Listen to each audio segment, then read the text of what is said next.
Quando eu falo o hábito faz o monge, faço uma pergunta, não é no sentido da vestimenta, né? Que se costuma dizer, a pessoa que se veste bem, bem apessoado, e tem aquela educação que às vezes é uma falsa educação. Ligaste o microfone? Eu liguei. Tá funcionando? Tá. Tudo bem. Então, a gente não sabe quem é que está dentro daquela roupagem, né? Se realmente aquela pessoa é uma pessoa educada, que ela não está fingindo. Ou então, o estar bem vestido não significa que seja uma boa pessoa também, a gente sabe disso, é óbvio. Mas no sentido de que os nossos hábitos do dia a dia fazem a pessoa, faz nós sermos o que somos. Então, vou seguindo um pouquinho adiante. Então, existe um livro que me ajudou bastante, porque eu tive a sorte, num determinado momento da vida, cair nas minhas mãos, além desse livro, livros espíritas, que eu vou citá-los aqui, né? O Allan Kardec, sem dúvida, que fez com que eu mudasse, me ajudasse a mudar aqueles hábitos que eu os considerava muito ruins para o meu crescimento. Então, esse autor, ele escreveu um livro que é O Poder do Hábito, porque fazemos o que fazemos na vida e nos negócios. É muito interessante, foi um best-seller. Então, o que ele diz? O que é o hábito? Fazer uma coisa com dificuldade da primeira vez, mas logo fazê-la de modo cada vez mais fácil. E, por fim, com prática suficiente, fazê-la de modo semimecânico ou com praticamente nenhuma consciência.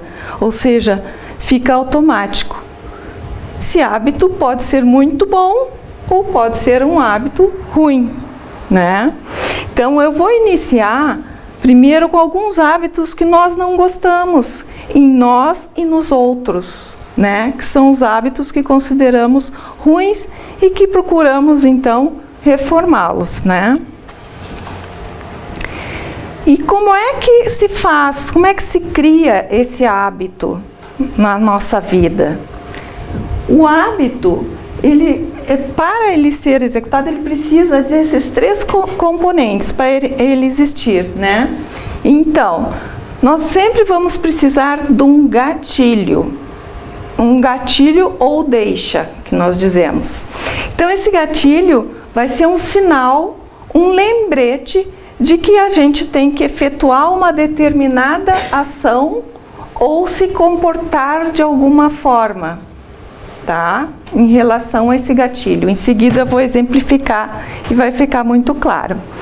Após feita esta ação, ou eu ter me comportado como resposta ao gatilho, o que vem? Uma recompensa. E é a procura desta recompensa que vai me fazer sentir bem, é que faz com que isso vire um loop. Ele inicia do gatilho, vai para a rotina e recompensa, eu me senti bem, eu quero isso de novo. Então vai para o gatilho de novo, primeiro gatilho que aparecer, vai para a rotina e recompensa novamente. Em alguns casos, que são então aqueles hábitos, como por exemplo o álcool, o que ocorre? O gatilho, a rotina, a recompensa. A pessoa bebe, se sente relaxada, se sente bem e tem a fuga do problema. O que ocorre? Se ele não tem essa recompensa, e não funcionou, ele não está se sentindo bem, passou da dose, digamos assim, ele vai, numa nova oportunidade, procurar de novo o gatilho, a rotina e a recompensa. Ele tendo ou não a recompensa como ele quer, ele vai procurar sempre o gatilho e fazer a rotina da bebida para depois tentar alcançar a recompensa. Então é como se tivesse a pessoa tem uma ruptura nesse momento, porque ela, mesmo que ela não tenha recompensa, para alcançar a recompensa, ela entra de novo no loop, né? Vamos lá. Então aqui, por exemplo, o hábito do cigarro. Por exemplo, existem diversos gatilhos, que depende da mente de cada pessoa. Então, um gatilho bastante comum é a pessoa tomar um café. Ir numa cafeteria, vou tomar um cafezinho.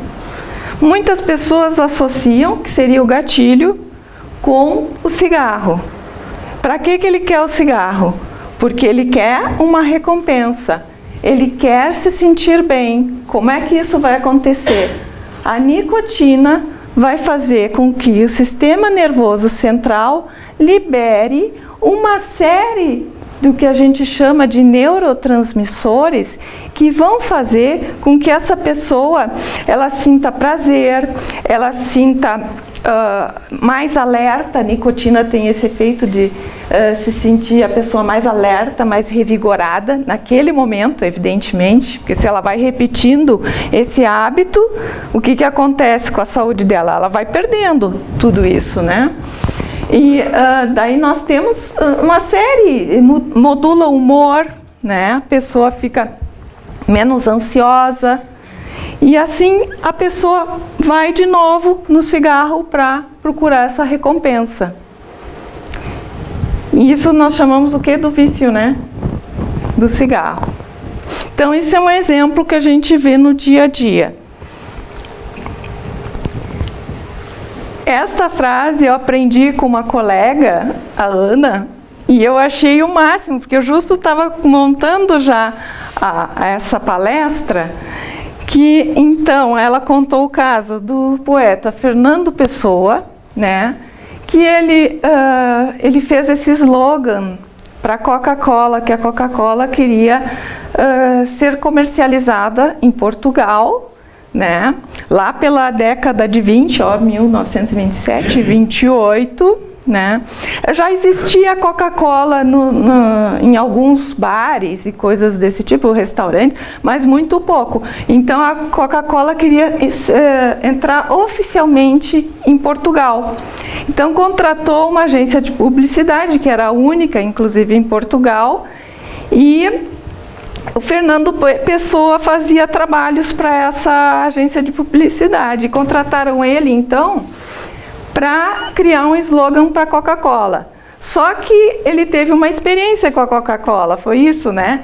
Ele bebeu a Coca-Cola, experimentou e não gostou, né? Só que, conforme se repete o processo da bebida, né? Se bebe a Coca-Cola novamente. E isso eu acho que deve ter acontecido com a maior parte das pessoas aqui que experimentaram Coca-Cola. Realmente é um sabor estranho, completamente fora da natureza, né?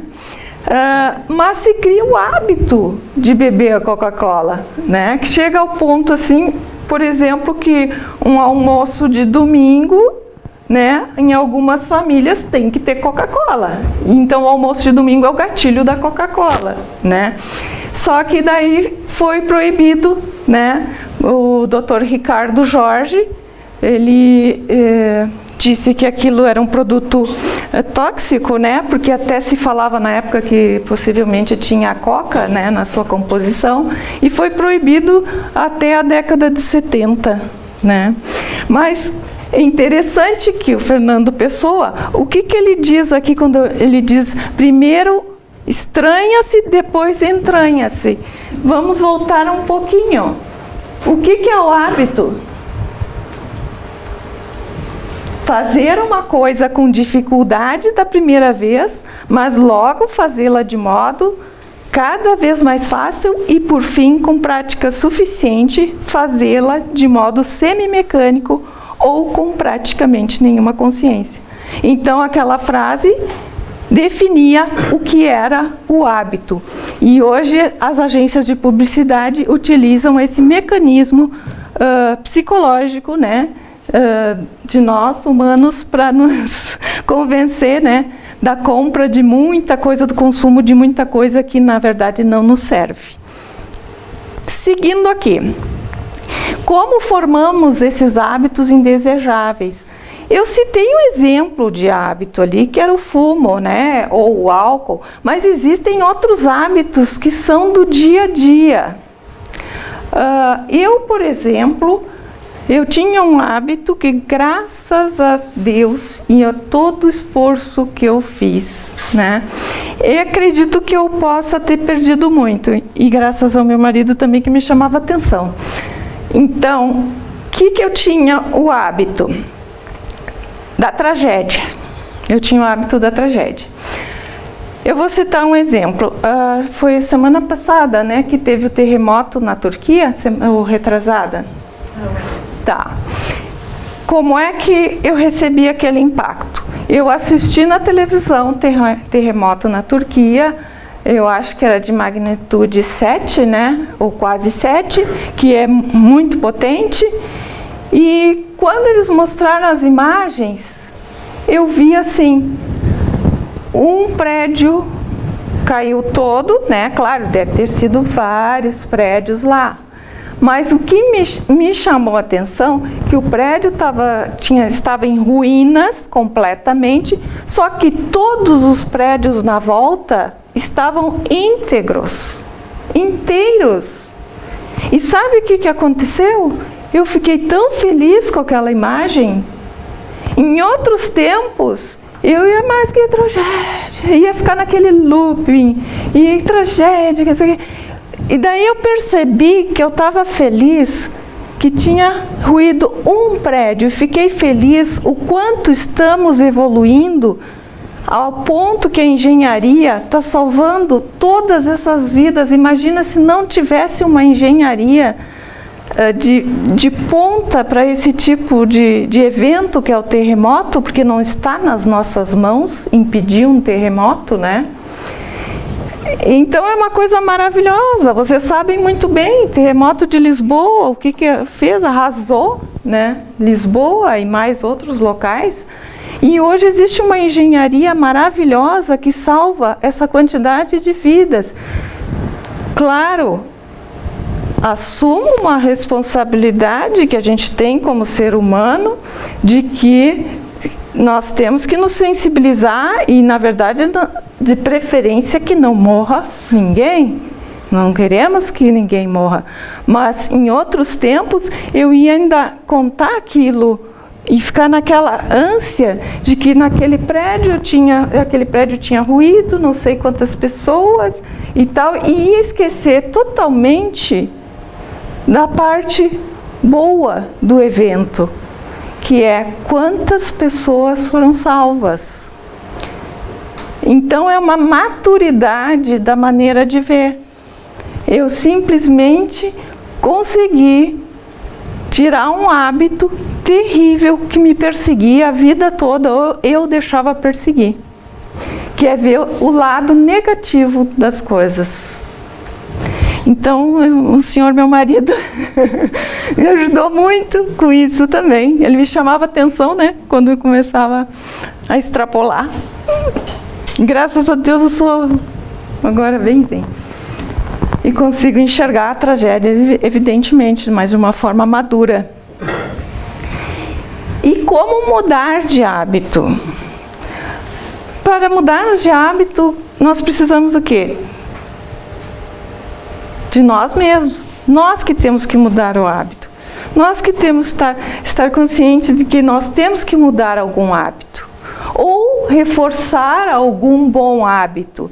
Mudar um hábito que não está adequado para nós, que está nos prejudicando as pessoas à nossa volta. Ou reforçar algum hábito que nós temos que é muito bom e que deve ser reforçado. Então eu vou entrar em algumas coisas, fazer um paralelo com textos espíritas e com uma parte um pouquinho científica. Então no livro do Chico Xavier, Pensamento e Vida, que é escrito pelo Espírito Emmanuel, a vontade é a gerência esclarecida e vigilante, governando todos os setores da ação mental. Então, como eu posso mudar um hábito ou reforçar o hábito? Pela vontade. E o que é a vontade? É o livre-arbítrio. Quando eu tenho vontade de pegar essa garrafinha aqui, o que foi que fez? Quem é que comandou? Eu, o livre-arbítrio fez com que eu pegasse essa garrafinha. Então é a mesma coisa. Mais ainda, ele se aprofunda, porque ele diz que governa todos os setores da ação mental. Então a vontade, ela vai oprimir ou inibir o impulso. Por isso que ele diz todos os setores da ação mental, porque nós temos partes que são instintivas, partes que são emocionais. Então, quando ele fala da vontade, a vontade, ela é a gerência, é o comandante, na verdade, e só depende de nós. E quem é que gerencia a vontade? A nossa consciência. Por isso que eu falo em nós o tempo todo. Então eu vou entrar um pouquinho agora em anatomia e uma funçãozinha de anatomia, tá? Um pouquinho só. O córtex pré-frontal é uma parte do cérebro que se localiza nessa região anterior da cabeça, tá? Considerado uma formação recente na evolução das espécies, o córtex pré-frontal ele existe somente nos mamíferos, né? Até então, o que se sabe é que ele existe somente nos mamíferos. E no homem é super desenvolvido, bem mais do que em outros mamíferos.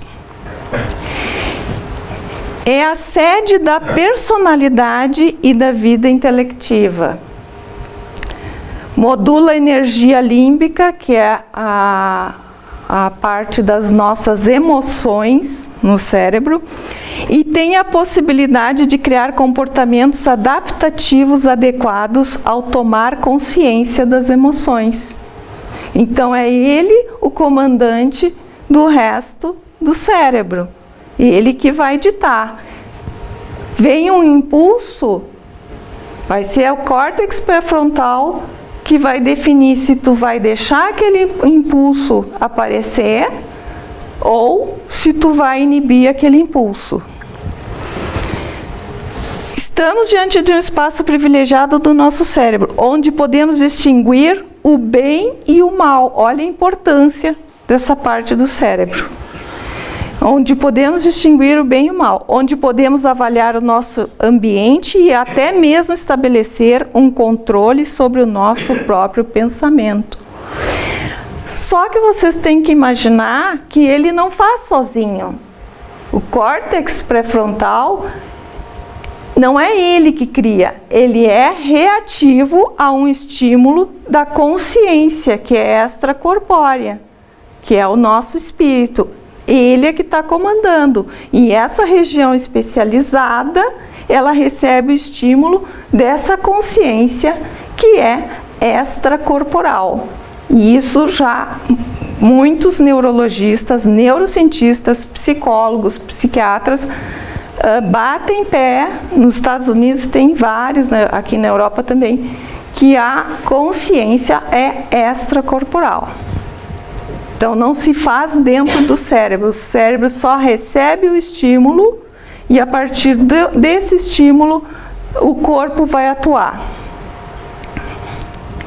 Bom, então aqui só para vocês terem uma ideia, os cérebros aqui do macaco, do gato, macaco esquilo, que é um pequenininho, o rhesus, o cachorro, o humano e o chimpanzé. Toda essa área aqui, lilás, é onde se localiza o córtex pré-frontal, tá? Então vejam como é desenvolvido no humano.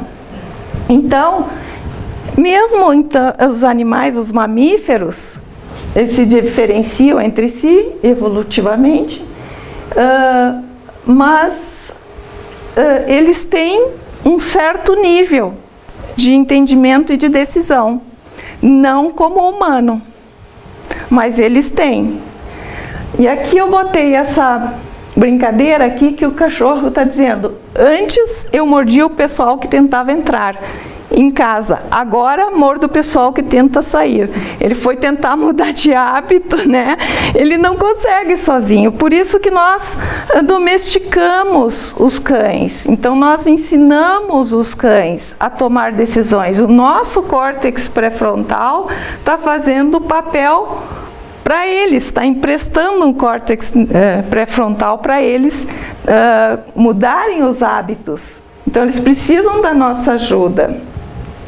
E estudos recentes têm dito, inclusive, que pela domesticação dos animais, do homem, né?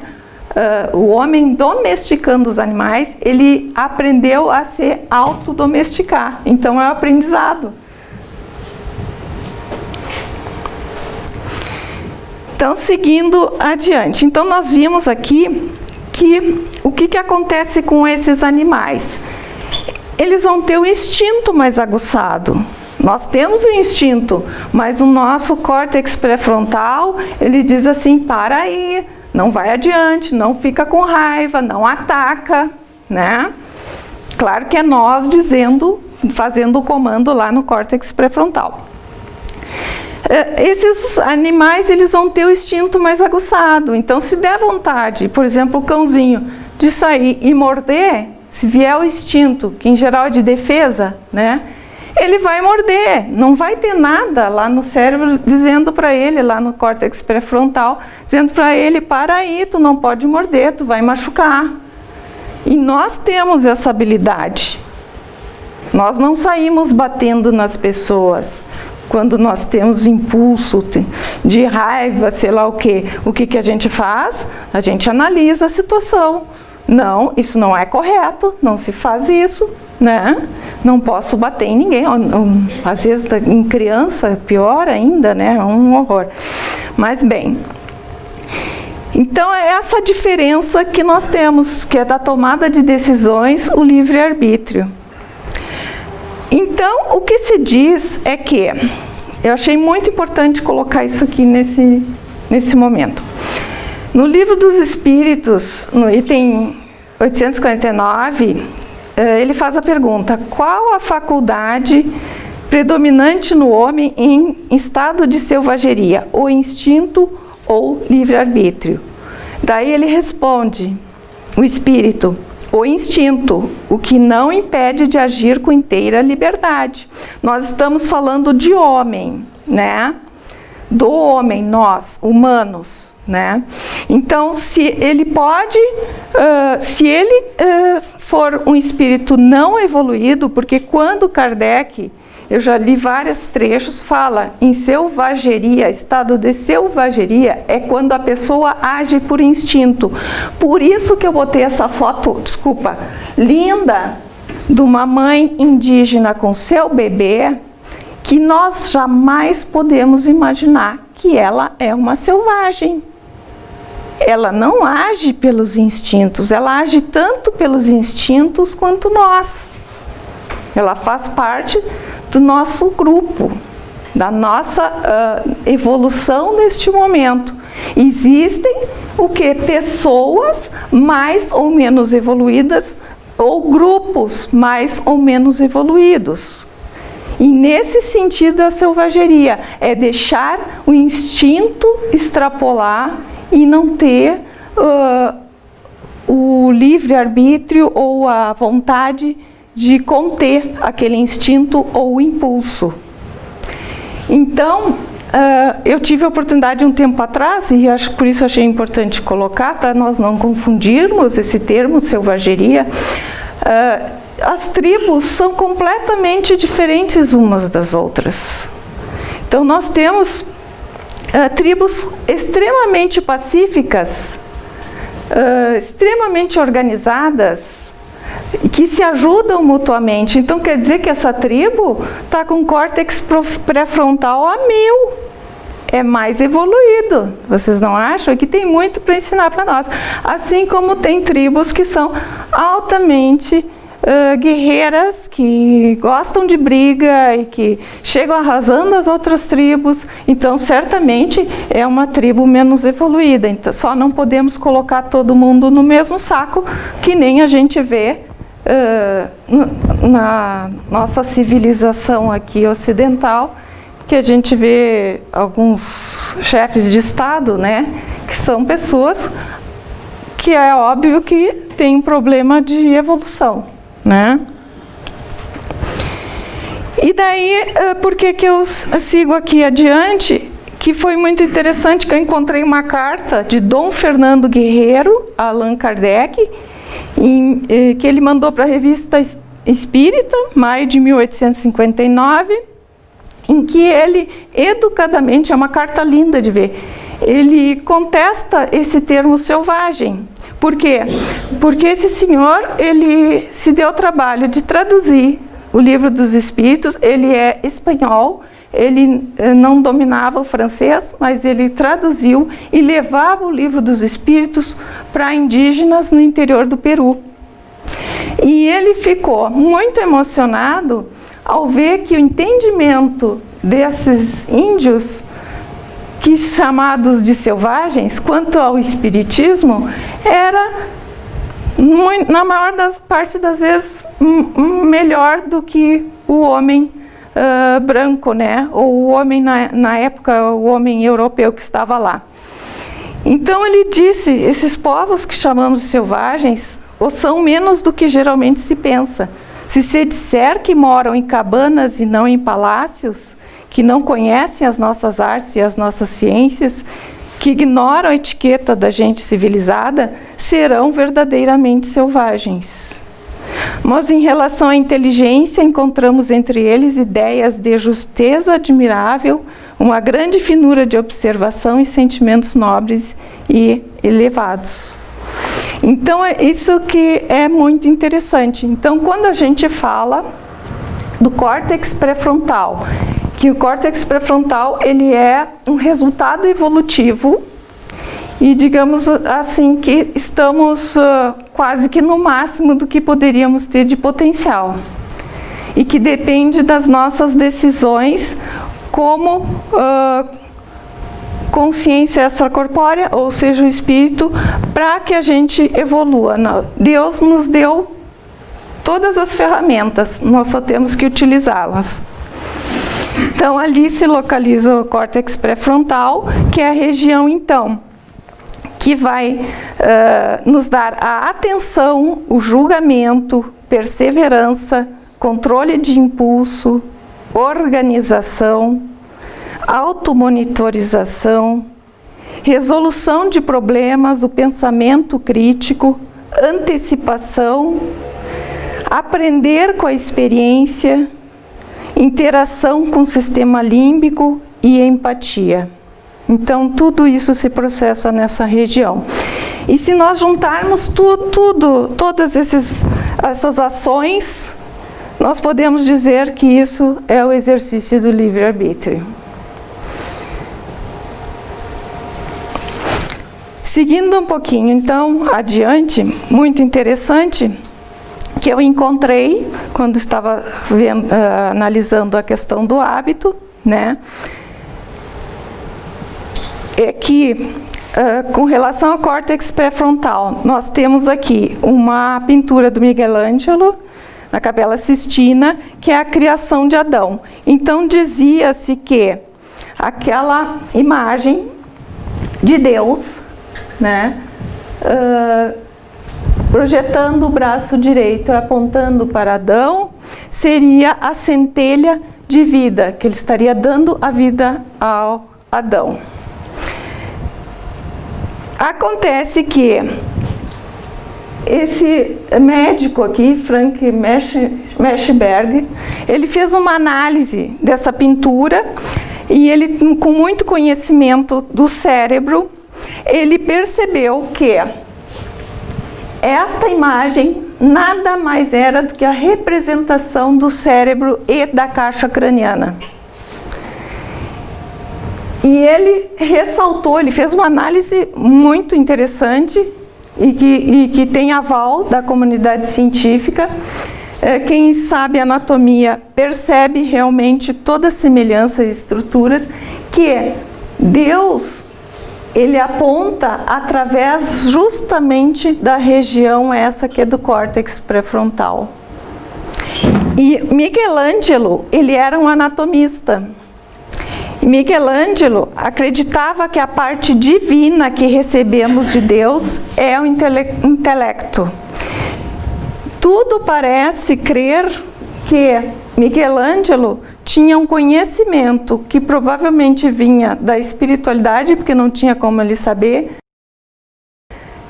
das funções cerebrais, de algumas funções cerebrais. Isso é muito interessante. Na interpretação, então, desse Dr. Frank, eu vou mostrar aqui para vocês. É esse o trabalho dele. O original é difícil encontrar, eu encontrei esse aqui que reproduziu o trabalho dele, né?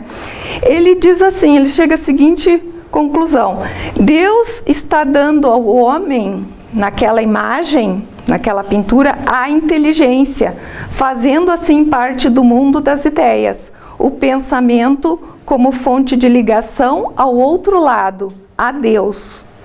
Então é uma parte do nosso cérebro que tem a capacidade de manter esse intercâmbio com a espiritualidade.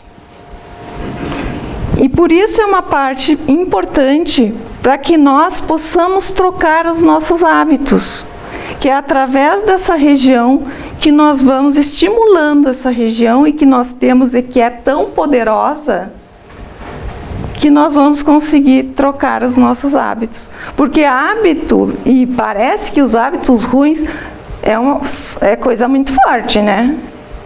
Parece que os ruins são piores do que os bons, né? Para modificar ou coisa parecida. Também não tem por que modificar um bom, né? Então, lá no Livro dos Espíritos, Allan Kardec pergunta aos espíritos: não constituem obstáculos ao exercício do livre-arbítrio as predisposições instintivas que o homem já traz consigo ao nascer?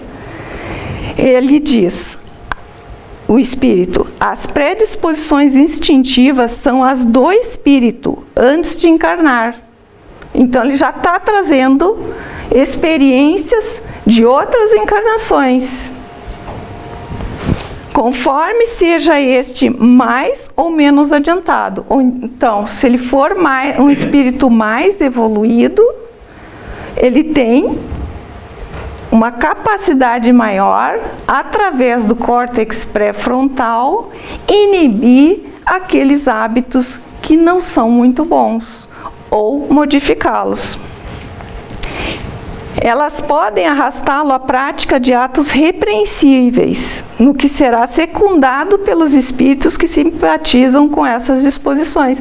Ou seja, aquele hábito que aquele sujeito tem, que ele não reprime, um instinto ou impulso, ele vai vir também acompanhado por espíritos que se atraem por aquele hábito. Então, isso fica cada vez mais difícil de se desfazer, mesmo que na sua maior parte depende de nós. Mas esse depender de nós significa também trabalhar com aqueles espíritos que estão na nossa companhia, nos auxiliando nesse mau hábito. Da mesma forma, os bons hábitos, quem que nós teremos de companhia? Aqueles espíritos bons. Não há, porém, arrastamento irresistível, uma vez que se tenha a vontade de resistir. Então, se nós resistirmos, e se a gente tem a vontade real, não é só da boca para fora, se nós realmente temos vontade de modificar um hábito, nós conseguimos. Porque ele diz ali: lembrai-vos de que querer é poder. Então aqui, por exemplo, eu coloquei o hábito da bebida, né? Então nós temos uma deixa, cada um tem uma deixa ou um gatilho diferente, ou às vezes até vários gatilhos. Pode ser até estar atravessando a rua, ver um bar, aquele é o gatilho. Bar é lugar de bebida, eu vou lá beber, né? Então segue o loop aquele que eu já falei para vocês. O que pode se fazer? Nós temos o gatilho, eu vi o bar, eu não vou até o bar. Eu vou, atravesso a rua e encontro um amigo, vou atrás de algum amigo, vou conversar e, terminada essa conversa com o amigo, por exemplo, que é uma maneira de nós nos distrairmos daquele gatilho, nós temos uma recompensa. Nós podemos ter uma recompensa, porque falamos com um amigo, nos sentimos bem e às vezes acaba esquecendo, rompendo aquele hábito. Pior é seu amigo não leva ao bar. Oi? Pior é seu amigo nos leva. Ah, é, daí se o amigo leva... Ah, daí acabou, né? Daí são dois, né? Bom, pergunta ainda Allan Kardec. Servirá de escusa? Olha a importância, isso não acontece só com o álcool, com outros hábitos assim. Servirá de escusa aos atos reprováveis o ser devido à embriaguez, à aberração das faculdades intelectuais? Serve de desculpa a pessoa que agiu mal, teve atos reprováveis, ter o fato da pessoa estar embriagada quando fez esses atos, quando realizou esses atos? E daí ele responde assim, não, porque foi voluntariamente que o ébrio se privou da sua razão, para satisfazer a paixões brutais. Em vez de uma falta, comete duas. Isso a gente vê muito na violência doméstica, né? Às vezes o homem ou a mulher, acontece os dois casos, né? É violento com a família e a desculpa, ai, eu bebi demais, não, a falta é grave, cometeu 2 vezes, né? E isso é interessante porque a sociedade, para ver como a sociedade está evoluída, né? A sociedade, ela aceitava como se a pessoa, quando bebesse, fizesse algum ato de maldade, algum ato reprovável, ela dizia assim, não, mas ele bebeu um pouco, por isso que ele fez isso, né? Inclusive a lei diferenciava. Não, a pessoa não estava sã quando cometeu tal crime, porque ela bebeu, ela estava em estado de embriaguez. A própria lei aceitava isso. E nós conseguimos, na nossa evolução, perceber que isso não está correto. Só que o Livro dos Espíritos, imagina isso, naquela época, devia ser a coisa mais absurda, devia ser super aceito que as pessoas bebessem e saíssem fazendo bobagem. E daí chega o Allan Kardec e pergunta para o Espírito, ele diz exatamente o que a lei diz hoje, que é a questão do livre-arbítrio. A pessoa tem que responder pelo ato dela. Se ele bebeu, ele é uma pessoa madura, adulta, tem o livre-arbítrio. Se ele bebeu, então não vai dirigir, ou não vai ser violento, né? Ele que escolheu estar em estado de embriaguez. Mas vamos seguindo. Como é que eu posso, então, modificar esses hábitos ruins e reforçar aqueles que eu tenho que são muito bons? Primeiro lugar, oração, conversar com os nossos amigos espirituais, acalmar o coração. Primeira coisa, pedir ajuda. A gente tem que pedir ajuda. Nossos amigos espirituais e para os nossos amigos encarnados. Se precisar, profissional também. Um psicólogo, um psiquiatra. Mas a oração é que começa a nos conectar, então, com Deus, com toda essa espiritualidade que está pronta para nos ajudar. Se for uma oração, uma prece sincera, se for de vontade, nós vamos estar sendo amparados. Quando surgir um gatilho, oração direto. Além da oração, vamos passear, vamos para a natureza. O próprio passeio na natureza é uma oração. É um momento de se conectar com a paz, com esses espíritos que estão nos auxiliando. Vamos ajudar alguém. Surgiu o gatilho, desvia a atenção, oração, natureza. Não precisa fazer tudo ao mesmo tempo, claro. E pensar nas pessoas, em auxiliar, nem que seja mentalmente, imaginar as pessoas necessitadas e o que nós podemos fazer por essas pessoas. Aqui umas dicas também, por exemplo, o café. Tem muitas pessoas que são viciadas em café, que tomam muito café, né? Troca por algo saudável. Troca o café ou a Coca-Cola pela água. No início, o que vai acontecer?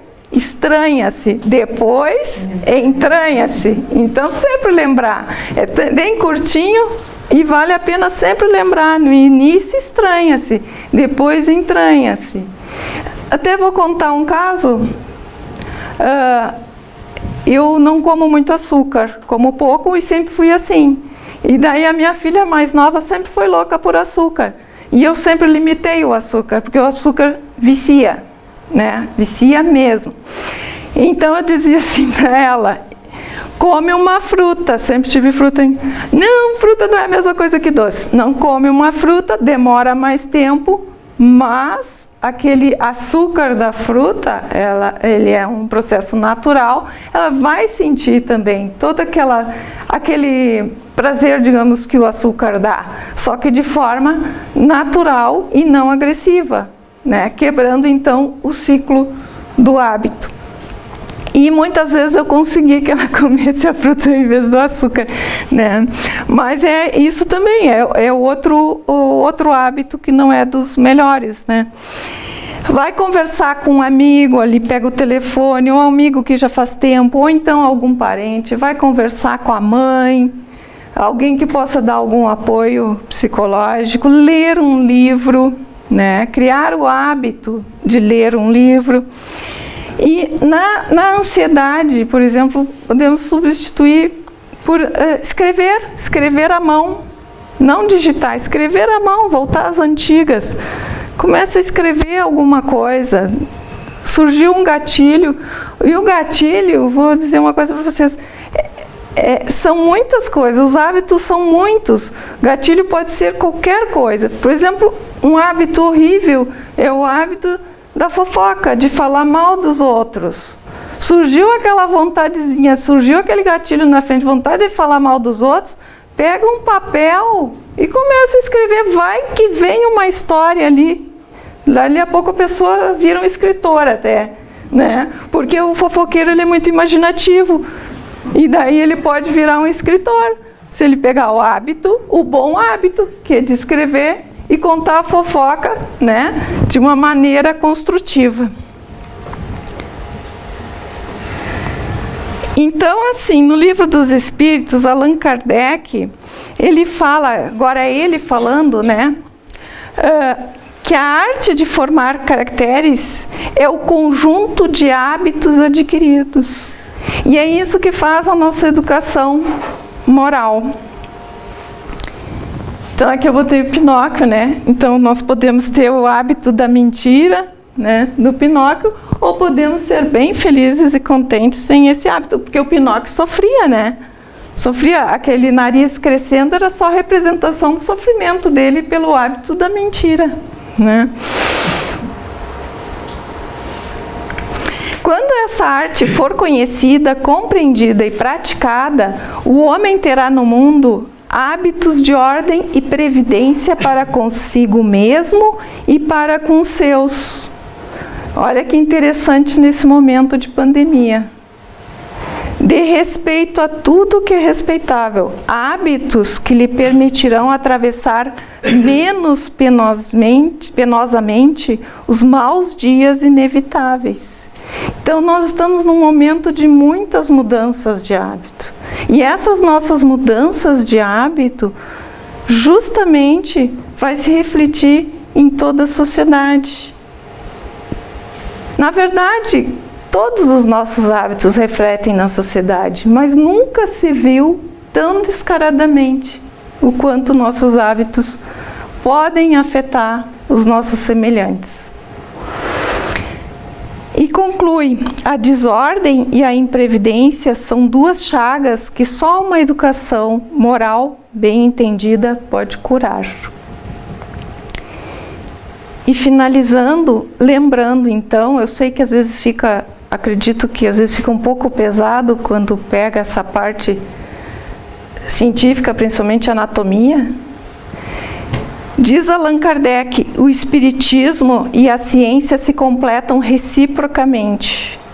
A ciência sem o espiritismo se acha na impossibilidade de explicar certos fenômenos só pelas leis da matéria. Ao espiritismo sem a ciência faltariam apoio e comprovação. E acho que deu para demonstrar aqui o quanto é importante o conhecimento da ciência para trazer toda essa base espírita que o Allan Kardec nos trouxe, da doutrina espírita, e que se confirma, porque todos esses conhecimentos, por exemplo, o córtex pré-frontal, isso é muito atual da sua função. Então, como se confirma o espiritismo a cada dia que passa, né? E, então, essa foi a bibliografia consultada no dia de hoje.